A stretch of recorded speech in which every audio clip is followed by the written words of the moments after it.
أعوذ بالله من الشيطان الرجيم. الرحمن الرحيم. والصلاة والسلام على سيد المرسلين وعلى آله وأصحابه أجمعين. أما بعد فأعوذ بالله من الشيطان الرجيم. بسم الله الرحمن الرحيم. الله يجتبي من يشاء ويهدي إليه من يريد. وقال الله تعالى: إنك لا تهدي من أحببت ولكن الله يهدي من يشاء. صدق اللہ العظیم. محترم دوست اور بزرگوں،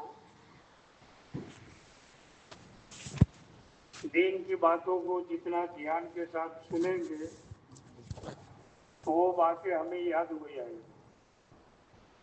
صحابہ کرام دین کی باتوں کو اتنا دھیان کے ساتھ میں سنتے تھے کہ سنتے سنتے عالم بن گئے. کسی مدرسے میں داخلہ نہیں لیا تھا. جیسے آج ہمارے بڑے بڑے ادارے ہیں اور بچوں کا داخلہ ہوتا ہے، عالم بنتے ہیں، حافظ بنتے ہیں، مفتی بنتے ہیں. اس زمانے میں ایسا نہیں تھا. اللہ کے نبی صلی اللہ علیہ وسلم ممبر سے یا مجلس میں بیٹھ کر کوئی بات فرماتے تھے تو صحابہ کرام اس کو دھیان کے ساتھ میں سنتے تھے. تو سنتے سنتے وہ باتیں یاد ہو جاتی تھی. تو سنتے سنتے عالم بن گئے اور سنتے سنتے حافظ بن گئے. بہت سارے لوگ تھے جنہوں نے ابھی کلمہ نہیں پڑھا تھا. مدینہ منورہ کے راستے میں وہ لوگ رہتے تھے. صحابہ کرام جب وہاں سے گزرتے تو وہ لوگ پوچھتے کہ تمہارے نبی کے اوپر آج کون سی بات اتری؟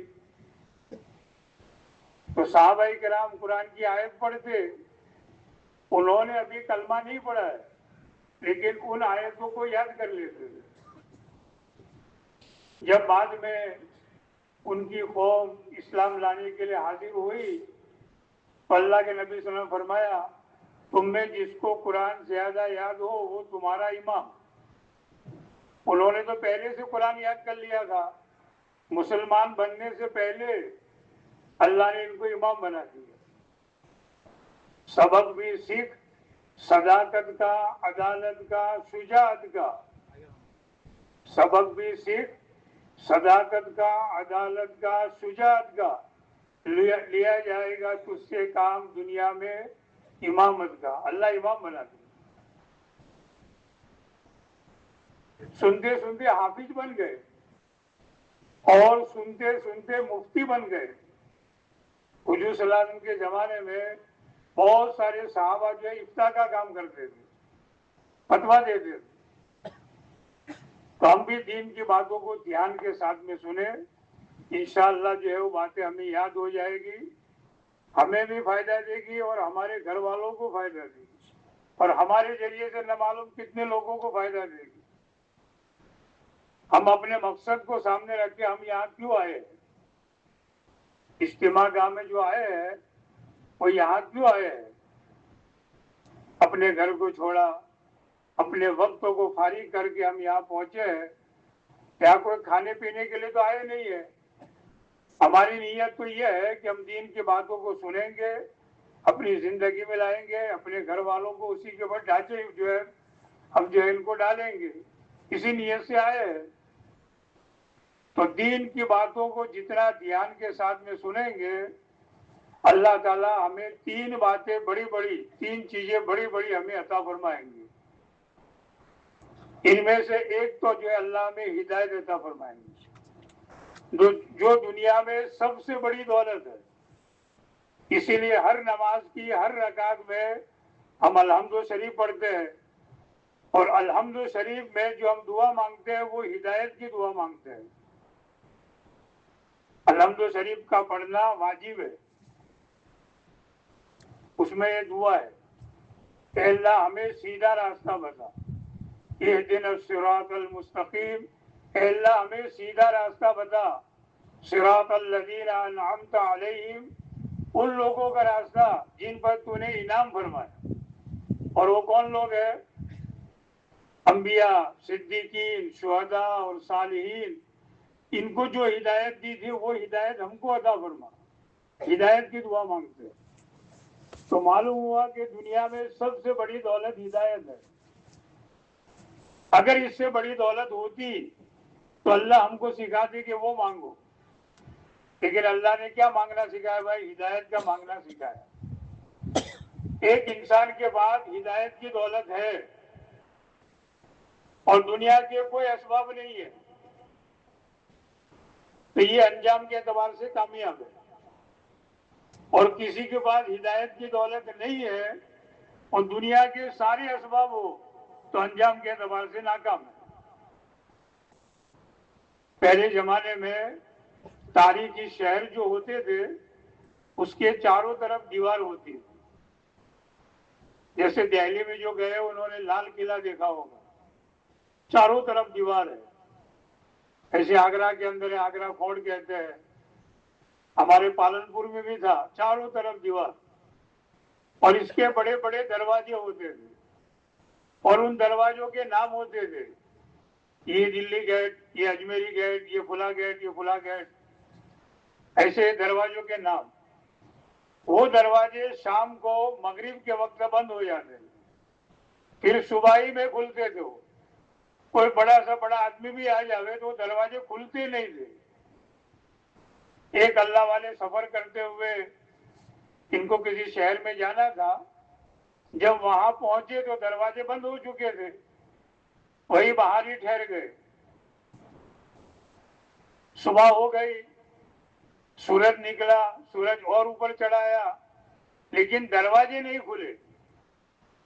انہوں نے کسی طریقے سے کسی سوراخ میں سے یا کھڑکی میں سے ان شہر والوں سے پوچھا بھائی کیا بات ہے، دروازے نہیں کھلے؟ تو شہر والوں نے بتایا کہ شہر کا جو بادشاہ ہے اس کا باز اڑ گیا ہے، اس وجہ سے دروازے بند ہے۔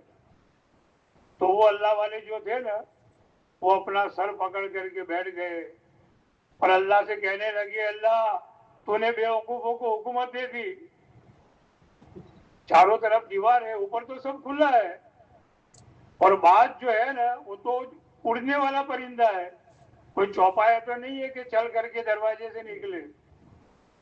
انہوں نے شکایت کر دی کہ اللہ بے وقوفوں کو حکومت دے دی اور ہمارے جیسے علم والے، کمال والے، ہدایت والے در بدر کی ٹھوکریں کھا رہے ہیں۔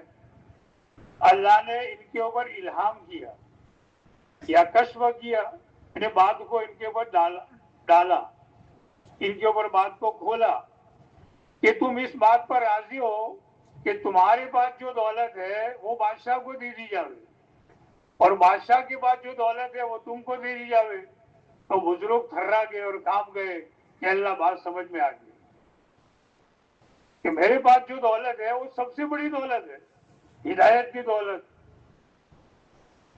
اس لیے حضرت بلال رضی اللہ عنہ اکثر یوں کہتے تھے کہ اگر ہدایت لوگوں کے ہاتھ میں ہوتی تو ہم لوگوں کو کون ہدایت دیتا؟ کالوں کو ہدایت تو اللہ کے قبضے میں ہے، اللہ ہی ہدایت دیتے ہیں اور گمراہ بھی اللہ ہی کرتے ہیں۔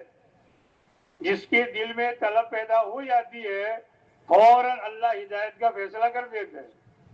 حضرت بلال رضی اللہ عنہ کالے تھے، چہرہ کوئی خوبصورت نہیں تھا، بال بھی ان کے گھنگری آلو تھے، پیر بھی چوڑے چوڑے تھے، لیکن دل میں طلب پیدا ہو گئی، اللہ نے فوراً ہدایت کا فیصلہ کر دیا۔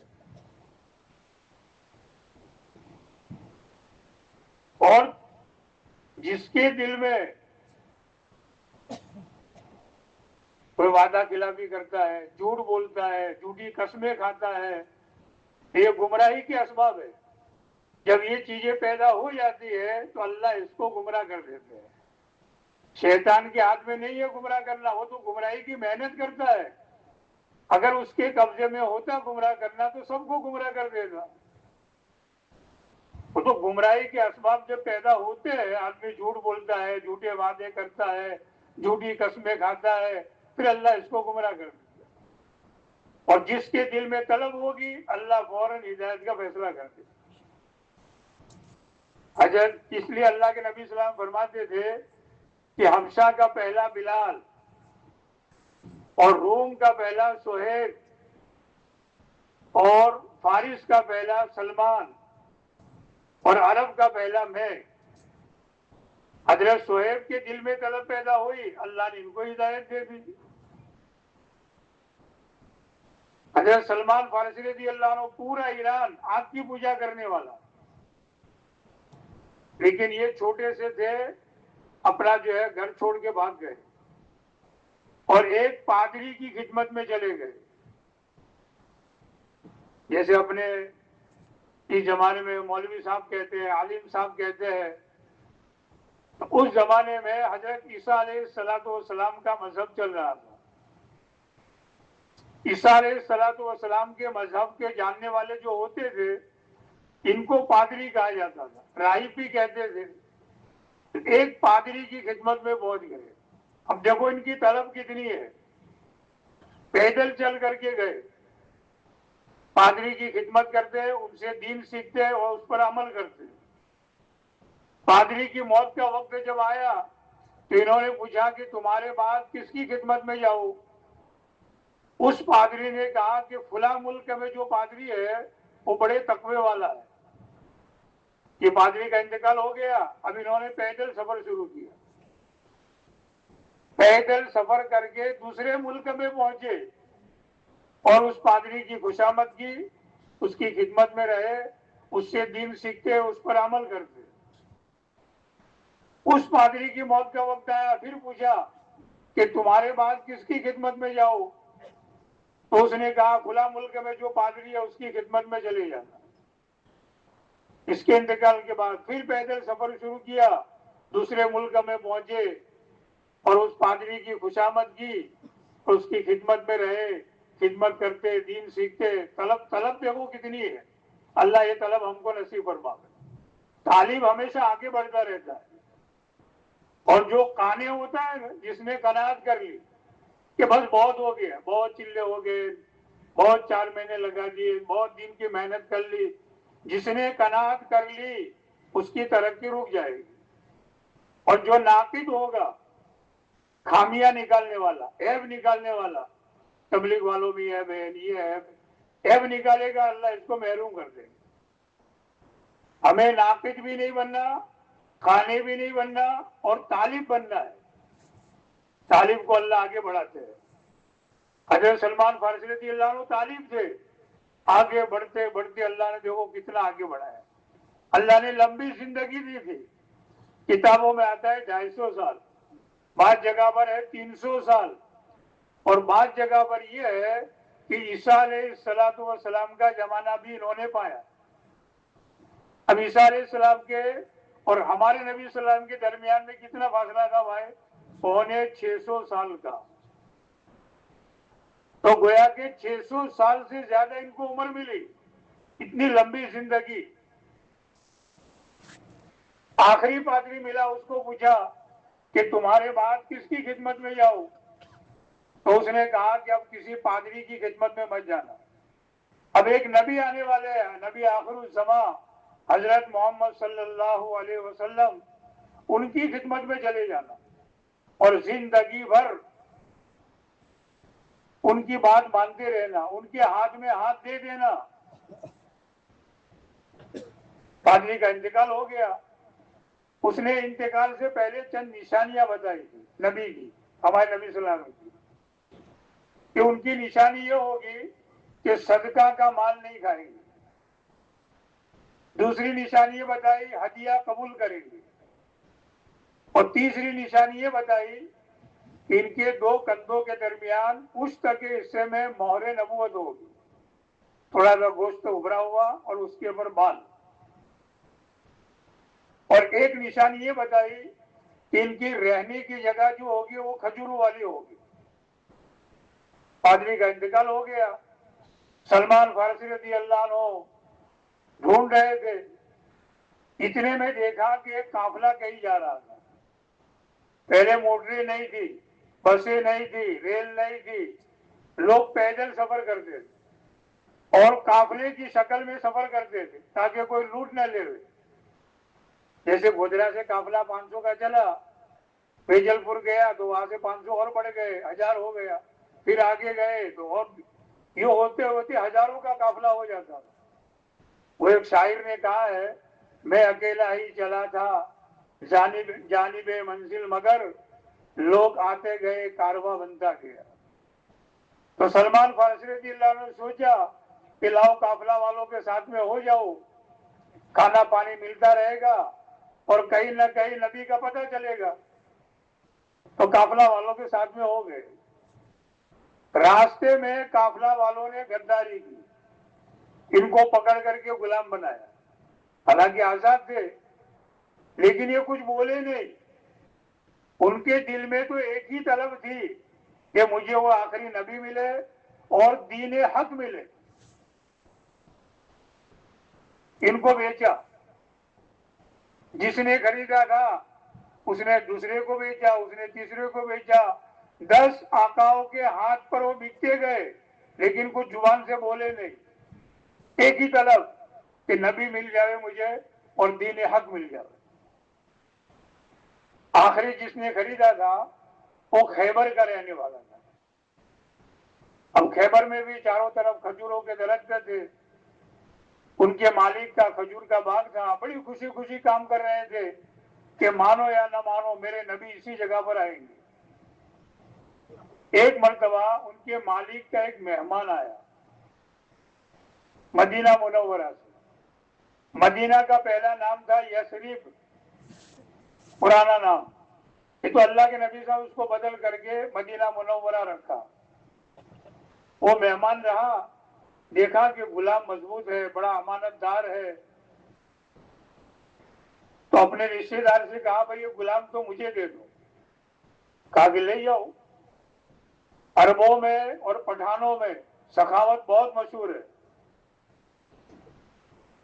ہماری جماعت گئی جارڈن، اردن، 9 ساتھی تھے، ان کئی جو دعوت ہوتی تھی تو کھانا کتنا بناتے تھے، 60-70 آدمی کھاوے اتنا، اور اگر اوپر مکان ہے تو نیچے 2 ساتھی کھڑے ہوئے ہیں، 2 سیڑھیوں کے بیچ میں، 2 اوپر، اور اہلاً وسہلاً مرحبا، اہلاً وسہلاً مرحبا، بڑی خوشی کا اظہار کہ ہمارے یہاں مہمان آ گئے، اور اپنے سارے رشتے داروں کو بلا لیتے تھے دعوت میں۔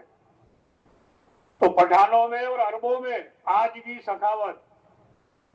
ایک پٹھان کے یہاں ایک مہمان گیا، اب اکیلا تھا وہ تو پٹھان نے کھانا کتنا بنایا معلوم ہے، 50-60 آدمی کھاوے اتنا میٹھا، اتنی روٹیاں، اتنا سالن۔ وہ پٹھان تو دور جا کے بیٹھ گیا، پیر کے اوپر پیر رکھ کر کے، اور مہمان کے سامنے سارا کھانا رکھا۔ اس کو تو تھوڑا کھانا تھا، کھایا، کہا کہ خان صاحب بہت ہو گیا، پیٹ بھر گیا۔ تو خان صاحب نے کہا بابا سب پورا کرنے کا ہے۔ تو مہمان نے سوچا کہ آج پھنس گیا ہوں میں، آج اگر پورا نہیں کیا تو یہ مارے گا مجھے، تو تھوڑا اور کھایا۔ کہا کہ خان صاحب بس بہت یہاں تک آ گیا، کہ نہیں بابا سب پورا کرنے کا ہے۔ اب بھاگنے کا سوچا اس نے، کہیں سے بھاگو یہاں سے۔ تو خان صاحب کو کہا خان صاحب پانی پینا ہے۔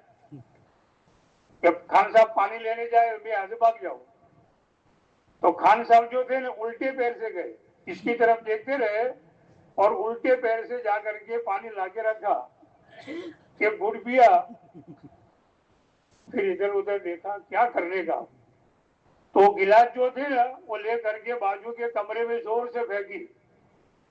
تو خان صاحب نے کہا کیا ہے، کیا وہاں سانپ آیا ہے؟ تو خان صاحب سانپ مارنے گئے اور اس نے جوتے دبائے اور بھاگا وہاں سے۔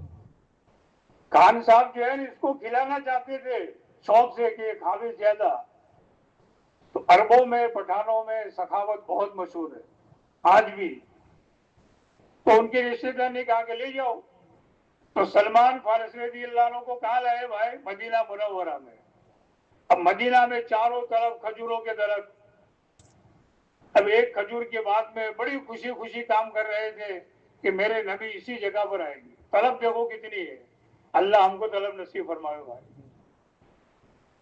طالب ہمیشہ آگے بڑھتا ہے، اس لیے نیت کرو کہ ہر مجلس میں، عصر کے بعد مجلس ہے، مغرب کے بعد ہے، فجر بعد ہے، پھر ہو سکتا ہے 9-10 بجے اور مجلس ہو، ساری مجلسوں میں سب سے پہلے فارغ ہو کر کے اپنی ضرورت سے آگے آ کر کے بیٹھ جاوے، اللہ آگے بڑھائیں گے۔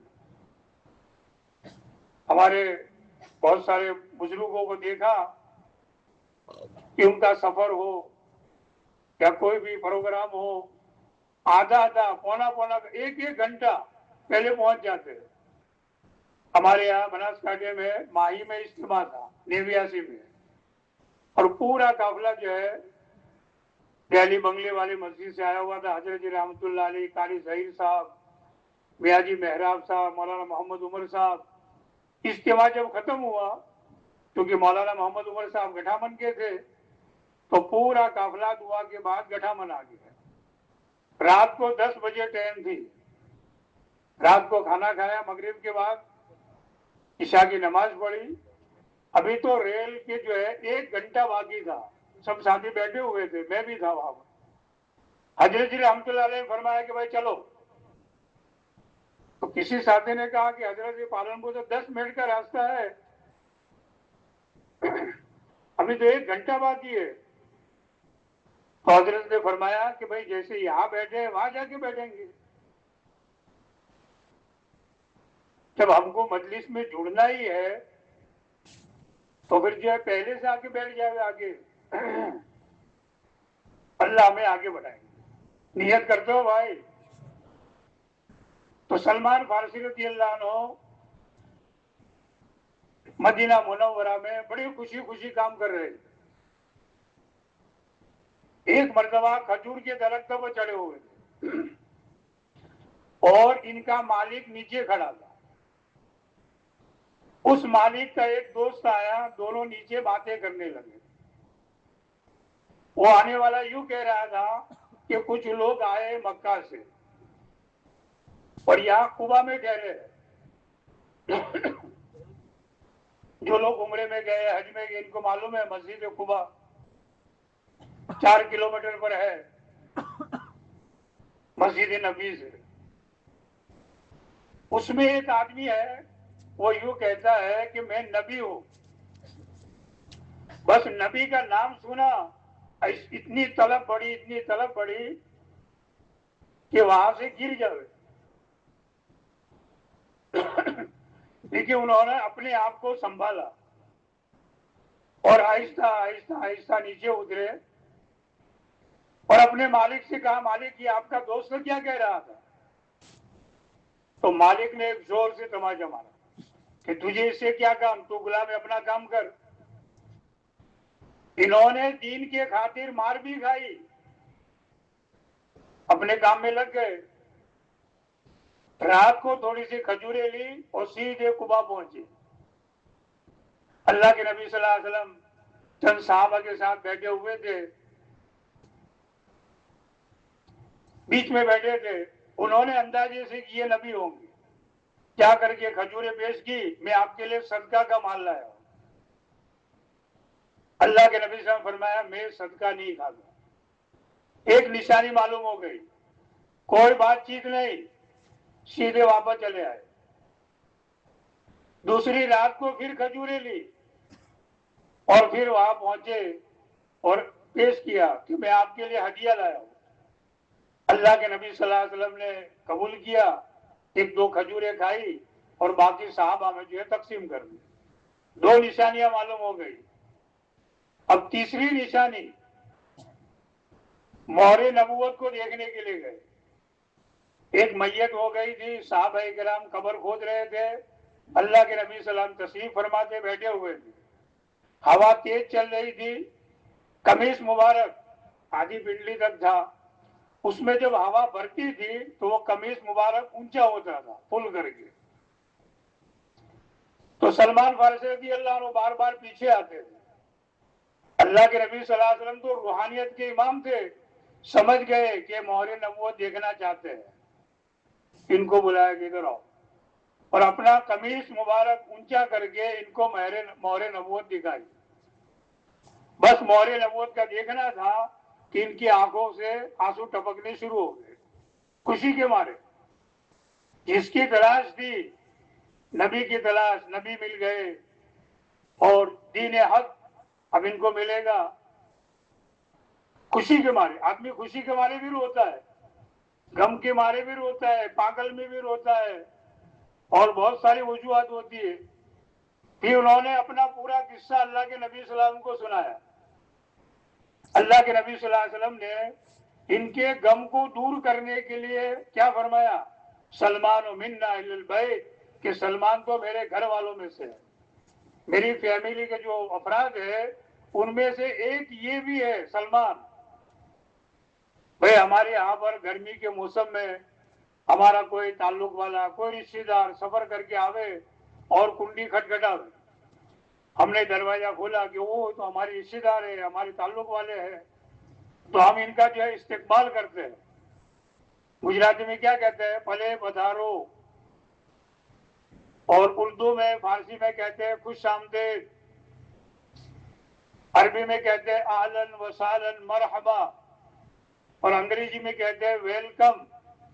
اللہ کے نبی صلی اللہ علیہ وسلم نے تو ان سے بھی اونچی بات فرمائی, سلمان منا اہل البیت, کہ سلمان تو میرے گھر والوں میں سے, میری فیملی کا ایک فرد ہے. اور یوں فرمایا کہ اگر دین سریا پر ہوتا, ستارے کا نام ہے, کہ اگر یہ دین سریا پر ہوتا ان جیسے لوگ وہاں سے بھی تلاش کر لیتے. کتنی طلب ہوگی؟ اللہ یہ طلب ہم کو نصیب فرمائے. طلب ہوگی اللہ ہدایت دیں گے, اگر طلب پیدا نہیں ہوئی اللہ ہدایت سے محروم کر دے. حضرت ابراہیم علیہ السلام اللہ کے خلیل ہے, اللہ کے دوست, اور بڑی بڑی قربانیاں ان سے دلوائی, بیت اللہ کی تعمیر ان سے کرائی, زمزم کا پانی ان کے گھرانے کی قربانی سے, اور یہ قربانی کی جو رسم چلی وہ بھی جو ہے ان کی قربانی. لیکن اپنے باپ کو ہدایت نہیں دے سکی. آزر نام تھا, باپ کے دل میں طلب ہی نہیں تھی, اللہ نے ہدایت نہیں دی. نبی کے باپ نوح علیہ السلام نبی ہے, 1100 سال کی عمر, 950 سال تک تو انہوں نے دعوت کا کام کیا ہے, رات میں دن میں انفرادی طور پر, مجموعوں میں, لیکن اپنے بیٹے کو ہدایت نہیں دے سکے اور اپنی بیوی کو بھی ہدایت نہیں دے سکے. لوط علیہ السلام نبی ہے, اپنی بیوی کو ہدایت نہیں دے سکے. تو طلب والوں کو ملتا ہے. ہمارے نبی صلی اللہ علیہ وسلم کے چچا ابو طالب, نام کیا ہے؟ ابو طالب, یعنی طلب کرنے والے کا باپ. اتنی طلب گویا کہ طلب کرنے والے کا باپ, یعنی طلب والا.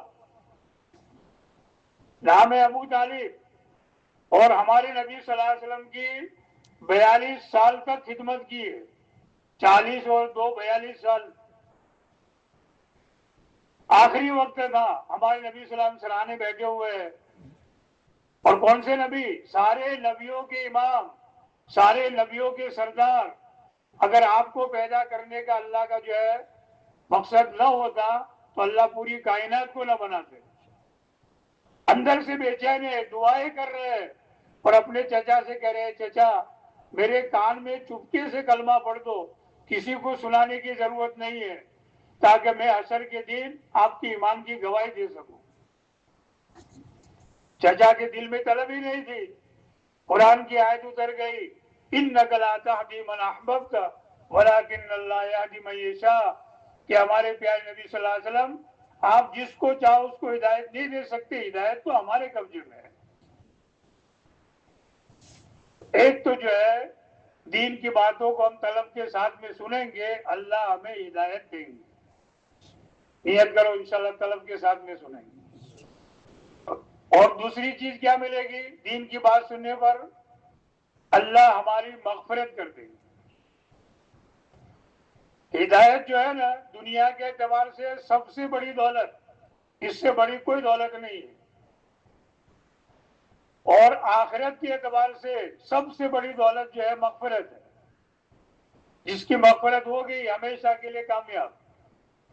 ایک بہت بڑے اللہ والے تھے, محدث تھے, اور پہلے جو ہے نا قلم فاؤنٹین پین جو ہے نا ایسی ٹوٹی والی نہیں ہوتی تھی, وہ تو ایک کھڑیا ہوتا تھا دوار، اس میں روشنائی ہوتی تھی اور مجالی کی قلم بناتے تھے تراش کر کے اور اس میں ڈبو کر کے پھر لکھتے تھے.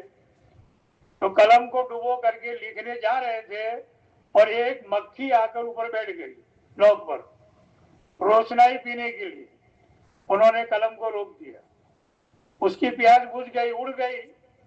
ایک ہفتے کے بعد ان اللہ والوں کا انتقال ہو گیا تو دوسرے اللہ والوں نے ان کو خواب میں دیکھا کہ بھائی کیسی گزری.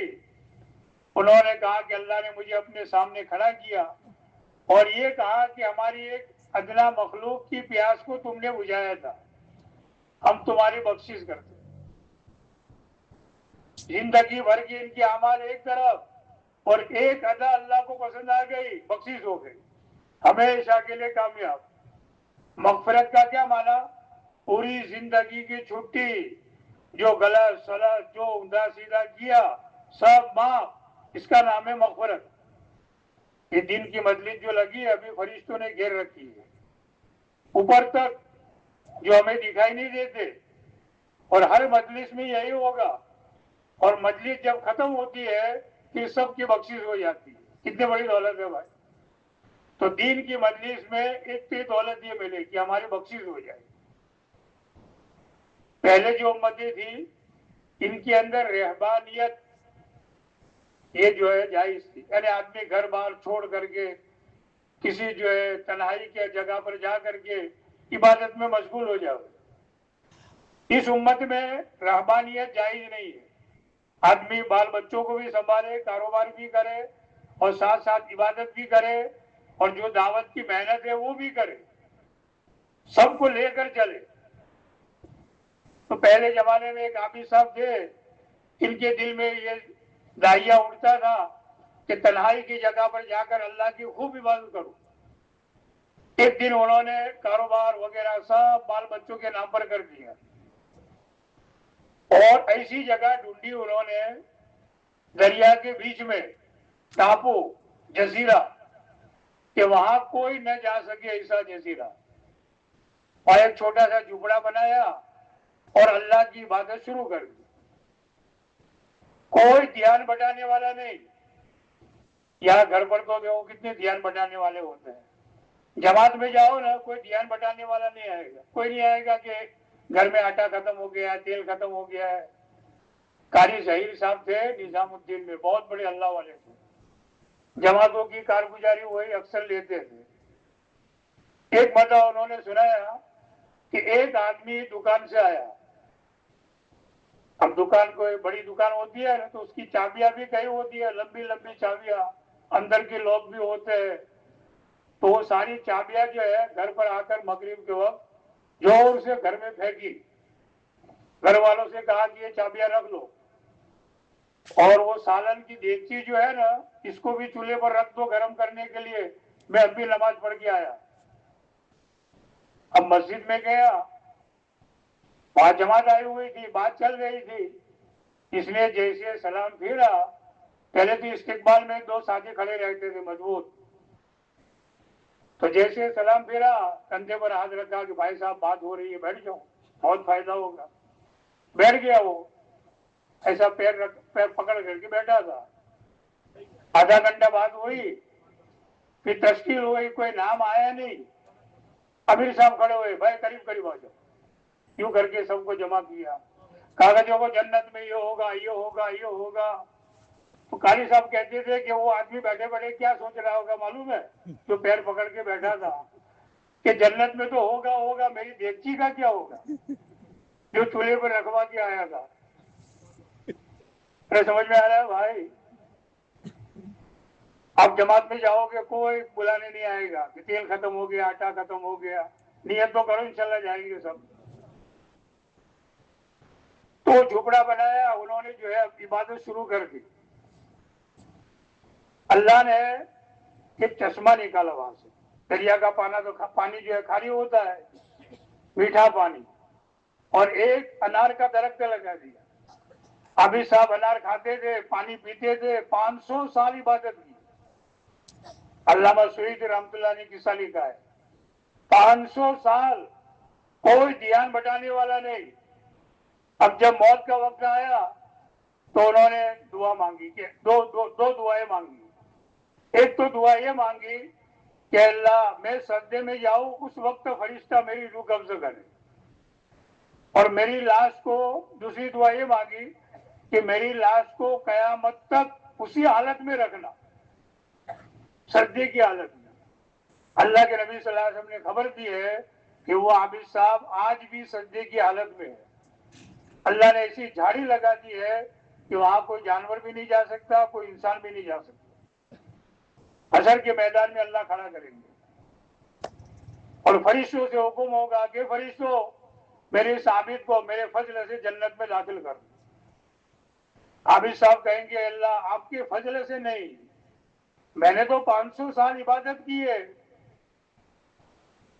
میں تو اپنی عبادت کی وجہ سے جاؤں گا۔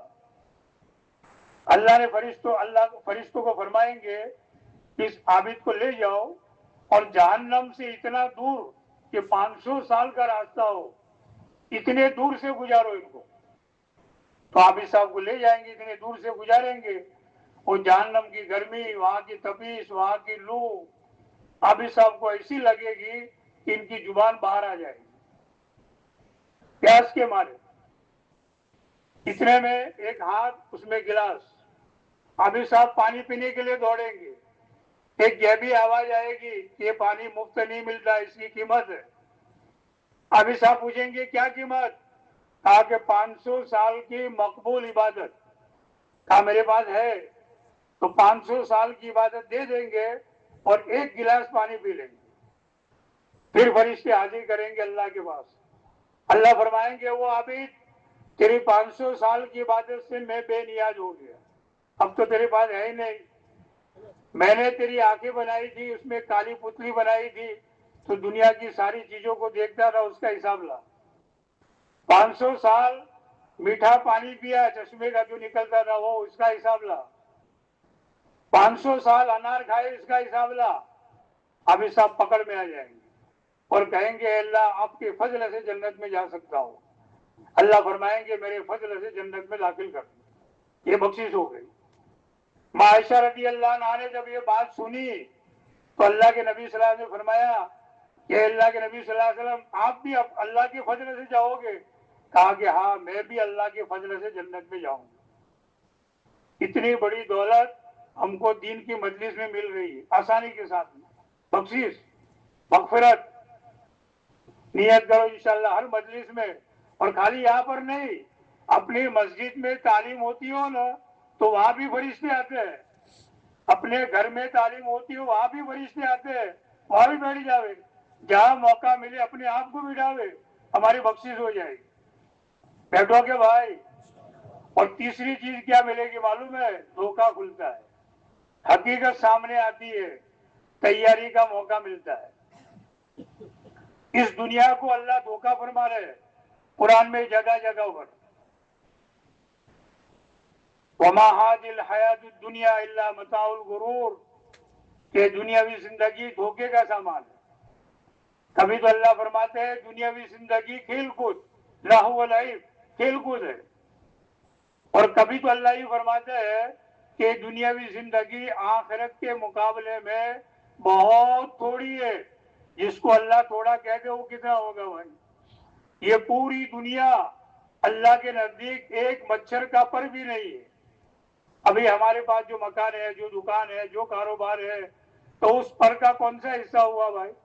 دوربین سے دیکھیں گے نا، خوردبین یا دوربین سے، تو بھی نظر نہیں آئے گا، اتنا چھوٹا سا حصہ دھوکے میں ہے۔ متا کس کو کہتے ہیں بھائی؟ قرآن میں جگہ جگہ ہم تلاوت کرتے ہیں متا، چولہے کے بعد جو کالا کپڑا پڑا رہتا ہے توی صاف کرنے کے لیے، ہاتھ صاف کرنے کے لیے۔ بٹیارے جو کھانا بنانے آتے ہیں تو ان کے پاس لمبے لمبے چمچے ہوتے ہیں، کپڑے ہوتے ہیں چیتڑے، وہ چمچے صاف کرنے کے لیے، ہاتھ پوچھنے کے لیے، اس کو کہتے ہیں متا۔ یہ پوری دنیا اللہ کے نزدیک وہ کالا کپڑا ہے جو چولہے کے پاس پڑا رہتا ہے، کوئی حیثیت ہی نہیں ہے۔ اور اللہ کے نبی صلی اللہ علیہ وسلم بھی صحابہ کو جو ہے فرما رہے ہیں دھوکہ۔ ایک مرتبہ صحابہ کرام سے فرمایا آؤ میں تمہیں دنیا کی حقیقت بتاؤں۔ تو کہاں لے گئے؟ جہاں کچرا پڑا ہوا تھا، کوڑا کرکٹ پڑا ہوا تھا، وہاں کچھ چیتڑے پڑے ہوئے تھے، کچھ ساتھی سو رہے ہیں بھائی. جو سوت ہے وہ قوت ہے، جو جاگت ہے وہ پاوت ہے. سنا اس کا بغیر صفحے کا سنا ہے؟ چلو سنا دوں. 4 دوست تھے، اس میں ایک مین باس تھا ان کا، سردار امیر صاحب. کسی نے آ کر کے مٹھائی کا ڈبہ دیا کہ لو چاروں مل کر کے کھا لینا. تو جو مین تھا نا اس نے کہا کہ دیکھو بھائی اس کو ابھی نہیں کھانا، ابھی اپنے سو جاتے ہیں، جس کو اچھا خواب آوے، اچھا سپنا آوے وہ کھاوے. تو چاروں ہاتھ رکھ کر کے سو گئے. کسی کو نیند نہیں آئی تھی. آدھے گھنٹے کے بعد اٹھے تو سردار نے ایک کو پوچھا بھائی کیا خواب آیا تجھے؟ تو سویا ہی نہیں تھا، کیا خواب آئے گا. لیکن اس نے جھوٹا بیان کیا کہ مجھے تو اتنا اچھا خواب آیا، اتنا اچھا خواب آیا، چوتھے آسمان سے 2 فرشتے آئے اور مجھے چوتھے آسمان پر لے گئے، وہاں یہ منظر دیکھا، یہ دیکھا، بہت مزہ آ گیا. دوسرے سے پوچھا بھائی تجھے کیا خواب آیا؟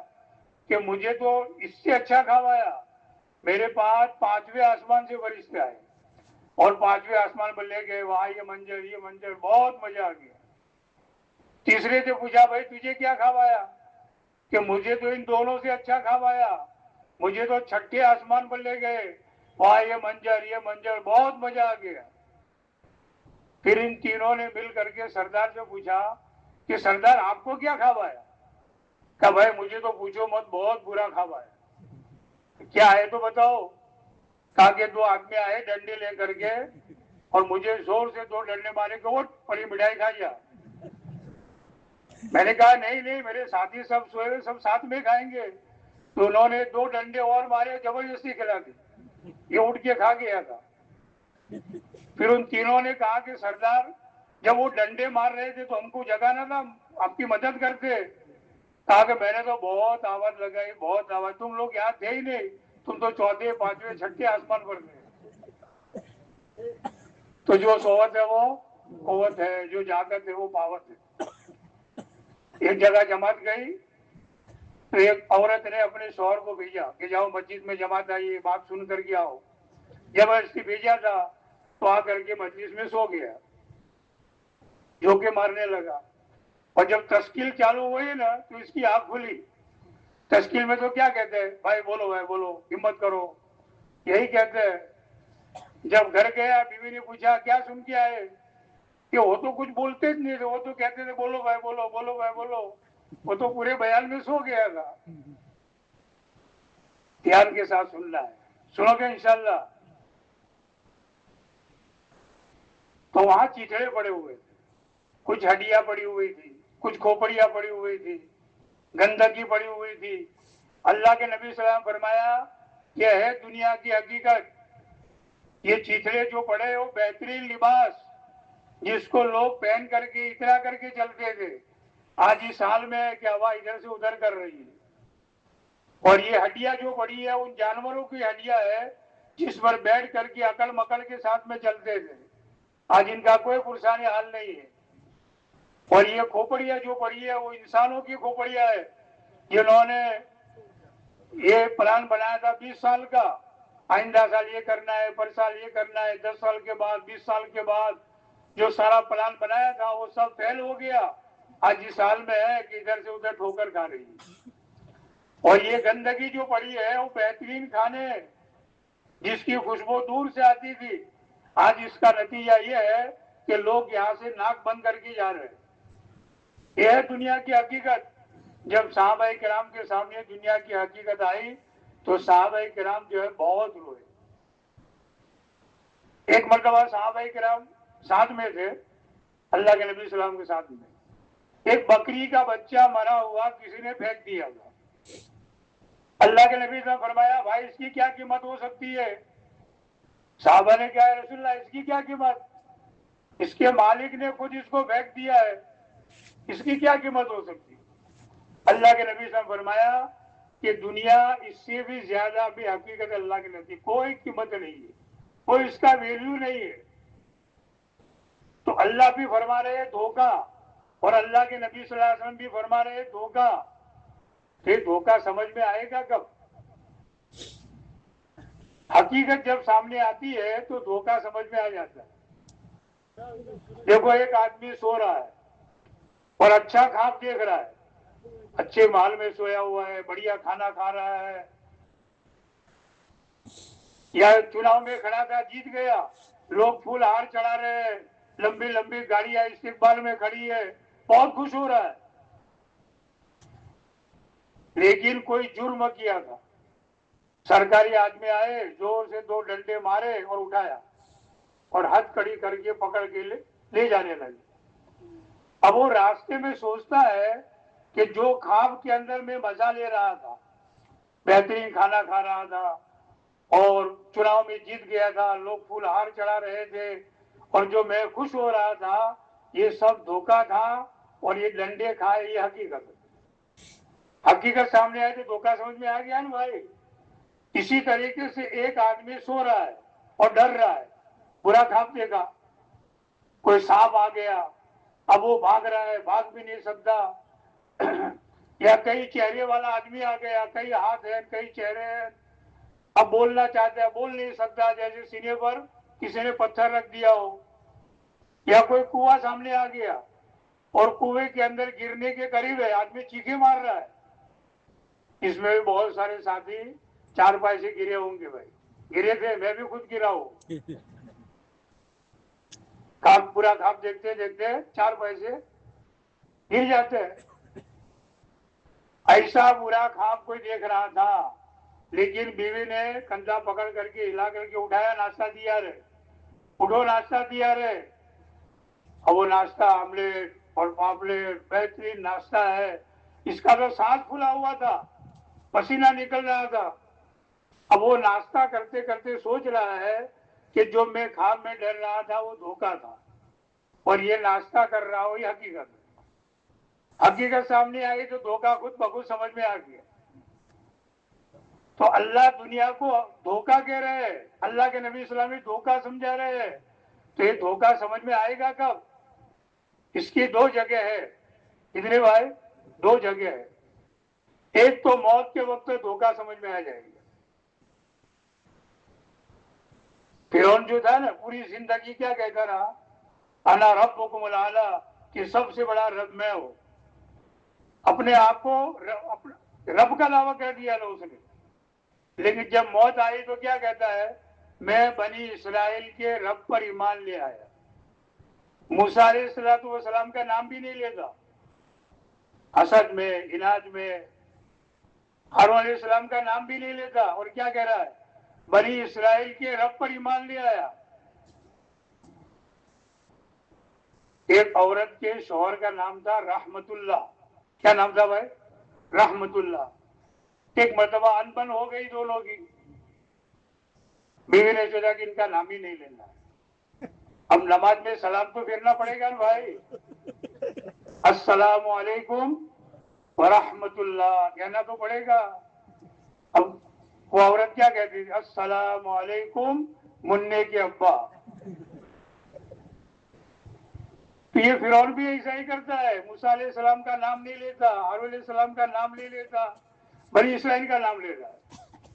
دھوکا کھل گیا، لیکن اب ایمان قبول نہیں ہے، اب تیاری نہیں کر سکتا، توبہ نہیں کر سکتا، نمازی نہیں پڑھ سکتا، کچھ نہیں کر سکتا۔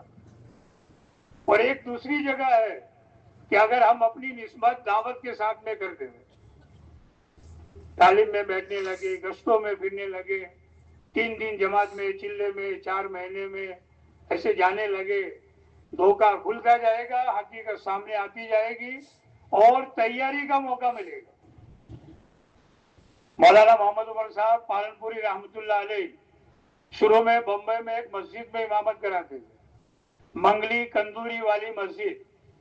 ان کے آنے جانے کا جو راستہ تھا وہاں ایک شرابی رہتا تھا، ہر وقت شراب کے نشے میں جو ہے مست۔ اس کی ماں بھی پریشان تھی۔ اس کی ماں نے ایک مرتبہ مولوی صاحب سے کہا، مولانا محمد عمر صاحب سے، کہ مولانا اس میرے بچے کو جماعت میں لے جاؤ، چھوٹا نہیں تھا بڑا، اس نے مجھے تو پریشان کر دیا، کماتا کچھ ہے ہی نہیں، اور میں لوگوں کے برتن مان کر کپڑے دھو کر تھوڑے بہت پیسے لاتی ہوں، وہ زبردستی چھین کے لے جاتا ہے، شراب پی لیتا ہے۔ تو مولانا نے پوچھا اس کا نشہ کب اترتا ہے؟ تو اس کی ماں نے کہا کہ شام کو عصر کے ٹائم پہ۔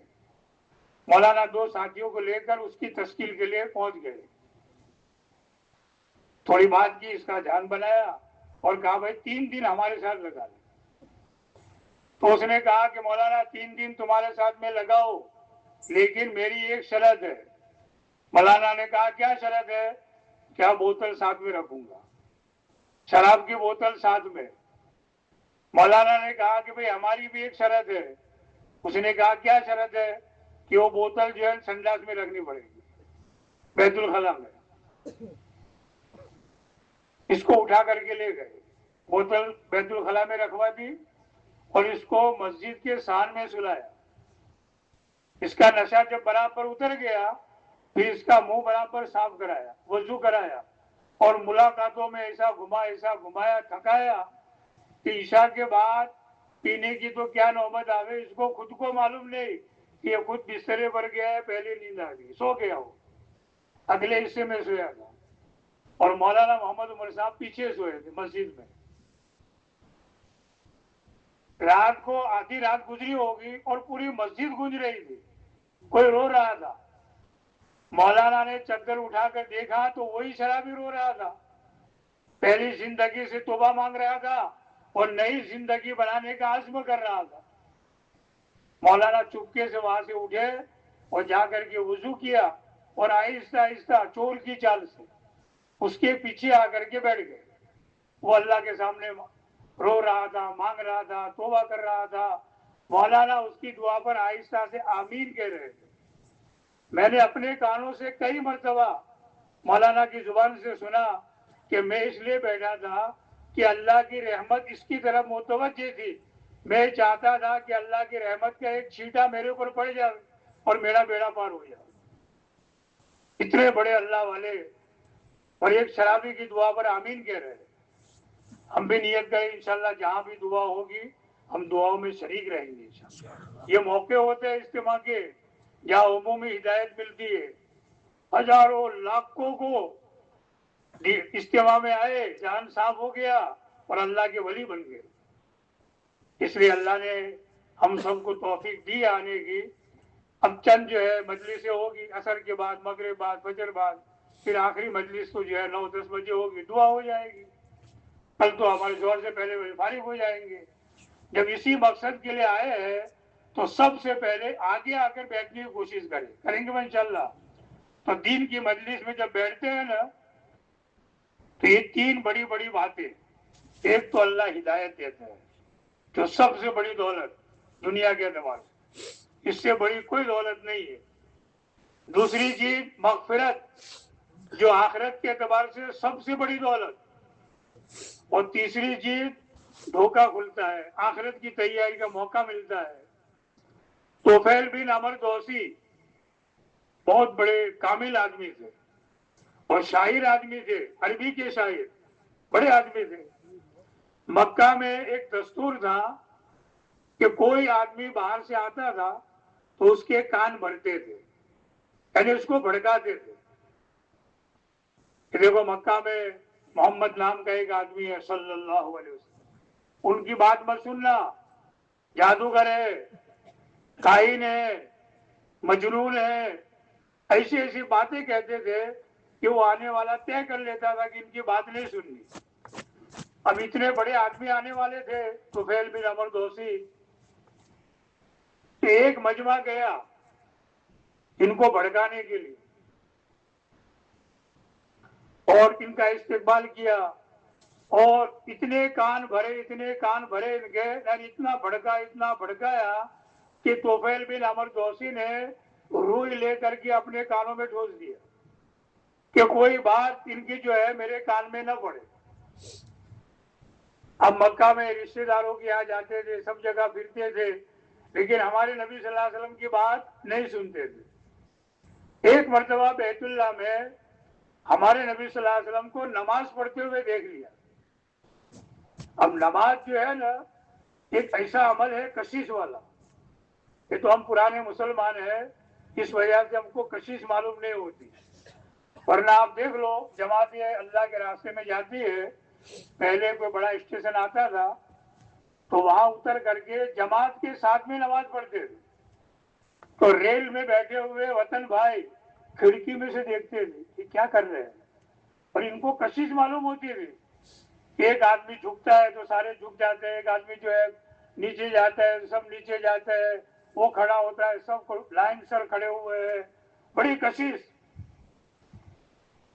اور جو اے سی ڈبے میں ہوتے ہیں نا وہ کانچ صاف کر کے برابر دیکھتے ہیں، تو ان کو کشش معلوم ہوئی کہ میں ماہر آدمی ہوں، کامل آدمی ہوں، شاعر ہوں، اور میں نے بیوقوفی کی ہے، کانوں میں روح ڈال دیا ہے، ان کی بات سنوں، اگر صحیح ہے تو مانوں گا، صحیح نہیں ہے تو ٹھکرا دوں گا۔ اب جب انہوں نے روح نکالا کان سے تو اللہ کے نبی صلی اللہ علیہ وسلم قرآن شریف پڑھ رہے تھے نماز میں۔ اب انہوں نے قرآن سنا، فوراً سمجھ گئے کہ یہ کوئی شاعر نہیں ہے، کوئی مجنون پاگل نہیں ہے، اور یہ نبی ہے۔ پہلے بڑے بڑے شاعر گزرے ہیں، ایک شاعر ایسا گزرا ہے پہاڑ کی کھو میں رہتا تھا، کوئی آدمی شعر کا ایک مصرع لکھ کر کے وہاں رکھ دے تو وہ دوسرا مصرع لگا دیتا تھا، وہ شاعر عربی کا شاعر۔ جب سورہ کوثر اتری، انا اعطیناک الکوثر فصلی لربک وانحر، دو آیتیں لکھ کر کے کسی صحابی نے اس کی کھو میں رکھ دی، وہ شاعر کہیں سے آیا، اس نے پرچہ دیکھا، فوراً آگے لگا دیا، ھذا الکلام لیس ببشر، یہ کلام کسی انسان کا نہیں ہے۔ ایسے ماہر شاعر ہوتے تھے، فوراً سمجھ گئے کہ یہ نبی ہے۔ اللہ کے نبی صلی اللہ علیہ وسلم جب نماز پڑھ کر کے جانے لگے، یہ پیچھے پیچھے ہو گئے، یا محمد صلی اللہ علیہ وسلم آپ کس چیز کی دعوت دیتے ہو؟ اب ہمارے نبی صلی اللہ علیہ وسلم بیٹھے، خطبہ پڑھا، یعنی تقریر کی ایک چھوٹی مختصر، انہوں نے فوراً جو اسلام قبول کر لیا، اور بھی انہوں نے درخواست کی کہ اللہ کے نبی صلی اللہ علیہ وسلم مجھے کوئی نشانی دو آپ، کہ میں وہ نشانی لے کر کے جاؤں، اپنی قوم کو دعوت دوں، اور مجھے امید ہے کہ میری ساری قوم جو ہے اسلام قبول کر لے، کلمہ پڑھ لے۔ اللہ کے نبی صلی اللہ علیہ وسلم نے دعا کی کہ ان کی پیشانی میں لائٹ چالو ہو گئی، روشنی۔ انہوں نے کہا یا محمد صلی اللہ علیہ وسلم، اے محمد صلی اللہ علیہ وسلم، میری قوم یہاں روشنی دیکھے گی تو وہ الٹا سمجھے گی کہ دیکھو یہ اسلام قبول کر کے آئے، کلمہ پڑھ کر کے آئے، کہ ان کو کھوڑ پیدا ہو گئی، تو آپ دعا کرو کہ روشنی کسی اور جگہ پر آ جائے۔ اللہ کے نبی صلی اللہ علیہ وسلم دعا کی، ان کے ہاتھ میں ہینڈل تھا، اس ہینڈل کے لٹے میں روشنی آ گئی، اور جب لے کر چلتے تھے ایسا معلوم ہوتا تھا کہ کسی کے ہاتھ میں لالٹین ہے اور لالٹین لے کے آ رہے ہیں۔ پہاڑ سے نیچے اتر رہے تھے، اپنی بستی میں جا رہے تھے، لوگوں نے دیکھا کوئی آدمی آ رہا ہے، اس کے ہاتھ میں لالٹین ہے، جا کر کے انہوں نے اپنی قوم کو دعوت دی، کسی نے کلمہ نہیں پڑھا، اسلام قبول نہیں کیا، بہت محنت کی، پھر کنٹال کر کے پیدل چل کر کے مکہ آئے، کہ محمد صلی اللہ علیہ وسلم میری قوم بڑی ضدی قوم ہے، آپ ان کے لیے بد دعا کر دو، سب مر جاؤ۔ اللہ کے نبی نے ہاتھ اٹھائے اور دعا کی، اے اللہ دوست قبیلہ کو ہدایت دے، اے اللہ دوست قبیلہ، 3 مرتبہ فرمایا۔ توفیل بن عمر دوسی کہتے ہیں میں پاس میں کھڑے ہو کر ناراض ہو رہا تھا کہ میں تو بد دعا کرانے کے لیے آیا تھا اور ان کے لیے ہدایت کی دعا کر رہے ہیں۔ 3 مرتبہ دعا دینے کے بعد مجھ سے فرمایا، اے توفیل واپس جاؤ اور محنت کرو، تمہارے جیسی تو ہیرے بہت ہے، کہ ہم جو بیٹھے ہیں بہت قیمتی ہے، ہمارے اندر دعوت کا جو ہے نا پورا دعوت کا جو مزاج بھرا ہوا ہے اندر دل کے، ہمارے دل میں، اگر دعوت کا جو ہے وہ نہ ہوتا اللہ اس امت میں پیدا نہیں کرتے، پہلی امت میں پیدا کرتے، ہم کو تو اسی کام کے لیے پیدا کیا ہے۔ جا کر کے محنت کی، ایک وقت وہ آیا کہ 80 گھرانوں کو لے کر کے آئے، کتنے بھائی؟ 80 گھرانوں۔ اب ایک گھر میں کتنے افراد ہوں گے ہم کو معلوم نہیں ہے، ہماری تو ایک بیوی ہوتی ہے، چند بچے ہوتے ہیں، ان کی تو 2 بیویاں 3 بیویاں 4 بیویاں. ہم لوگ جارڈن گئے تو ہماری جماعت سے پوچھتے ہیں تمہاری کتنی بیویاں؟ ہم کہتے تھے 1. تو وہ لوگ ہنستے تھے. کیا کرتے تھے بھائی؟ ہنستے تھے. ایک بات یاد آ گئی بغیر صفحے کی. ایک چور چوری کرنے گیا قاضی صاحب کے گھر میں. قاضی صاحب کی 2 بیویاں تھی، ایک اوپر رہتی تھی ایک نیچے رہتی تھی. تو وہ چور جو ہے نا عورتوں کے ہاتھ میں پکڑا گیا. اب اوپر کی بیوی اوپر کھینچ رہی ہے، نیچے کی بیوی نیچے کھینچ رہی ہے، بیچ میں لٹکا ہوا ہے چور. اتنے میں قاضی صاحب آ گئے، سیڑھیوں سے اوپر چڑھ رہے تھے. یہ منظر دیکھا، پوچھا بھائی کون ہے؟ کہا کہ چور ہو، چوری کرنے آیا تھا، پکڑا گیا ہوں. کہا کل دفتر میں آنا، کچہری میں تمہارا فیصلہ ہوگا. اور جب گیا تو قاضی صاحب نے کیا فیصلہ کیا معلوم ہے؟ کہ دوسری شادی کر لو. اس نے کہا قاضی صاحب یہ فیصلہ نہیں، دوسرا کوئی فیصلہ کرو. یہ فیصلہ تو میں نے رات کو دیکھ لیا تھا، اوپر کی اوپر کھینچ رہی تھی اور نیچے کھینچ رہی تھی. ایک آدمی کی بیوی تھی، بہت بولتی تھی، مارتی بھی تھی، تو کنٹرول کر کے دوسری شادی کی. تو اب کیا ہوتا تھا معلوم ہے؟ ایک عورت پکڑتے تھی دوسری مارتی تھی. اپنے ہندوستان میں تو ایک ہے، اسی پر سفر کرو بھائی. تو صحابہ کرام کی جو ہے کئی بیویاں ہوتی تھی، ان کی اولاد زیادہ ہوتی تھی. 80 گھرانوں کو لے کر کے آئے تو کتنے افراد ہوں گے؟ اس میں سب سے بڑے قیمتی ہیرے جو آئے نا، حضرت ابو ہریرہ رضی اللہ. ان کا اصل نام تھا عبد الرحمان، لیکن ان کی آستین جو تھی نا چوڑی ہوتی تھی. بہت سارے عرب حضرات چوڑی آستین رکھتے ہیں، اور آستین کے اندر جیب تھا، اور بلی کا بچہ جو ہے نا وہ جیب میں رکھتے تھے. اللہ کے نبی اسلام کی مجلس میں آتے تو بلی کا بچہ نکالتے. تو اللہ کے نبی صلی اللہ علیہ وسلم ان کا نام رکھا تھا ہریرہ، ابو ہریرہ، بلی کے بچے کے ابا.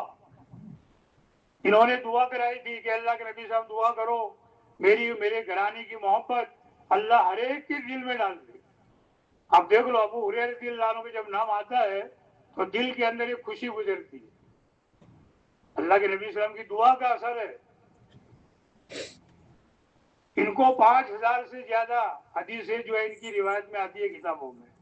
یہ شیخ المشائخ، یہ جتنے مدرسوں میں شیخ الحدیث ہے نا، ان سب کے شیخ المشائخ ہے. ہم سب قیمتی ہے، جب محنت کریں گے اللہ ہم سب کو قیمتی بنائیں گے. تو نیت تو کرو انشاءاللہ، ہر مجلس میں بیٹھیں گے اور اللہ کے راستے میں جائیں گے. یہ دعوت تبلیغ کا جو کام ہے نا سیدھا سادہ ہے. مولانا محمد عمر صاحب ایک مثال دیتے ہیں.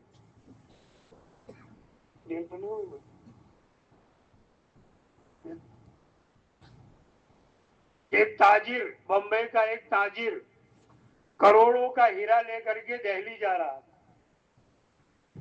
جیب کترے جو ہوتے ہیں بڑے ماہر ہوتے ہیں، اور ان کا بھی ایک ایریا ہوتا ہے 200 کلومیٹر 300 کلومیٹر بھی آگے نہیں جا سکتے. تو ایک جیب کترا پیچھے لگ گیا.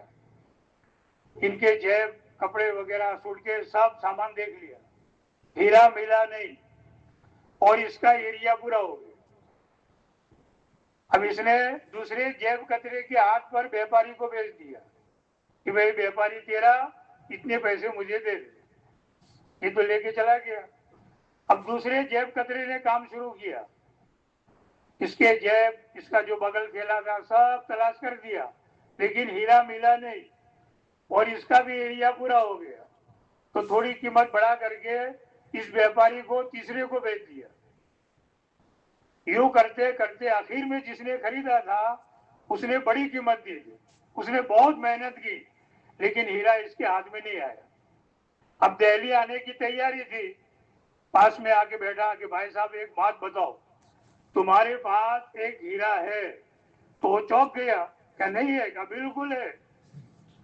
تم بمبے سے چلے ہو، اتنے جیب کتروں نے پیچھا کیا، اور تمہاری قیمت بڑھتے بڑھتے اتنی بڑی ہے، اور میں نے اتنے میں خریدا ہے، لیکن اب ہیرا نہیں چاہیے. تم نکال کر کے بتاؤ گے نا تو ہم لوٹ کر کے بھاگ نہیں جائیں گے. ہمارا جو کام تھا وہ سب ہم نے کر لیا، ہیرا کسی کے ہاتھ میں نہیں آیا. اب خالی اپنا ہنر بتا دو کہاں چھپا ہے. اتنے بڑے بڑے ماہر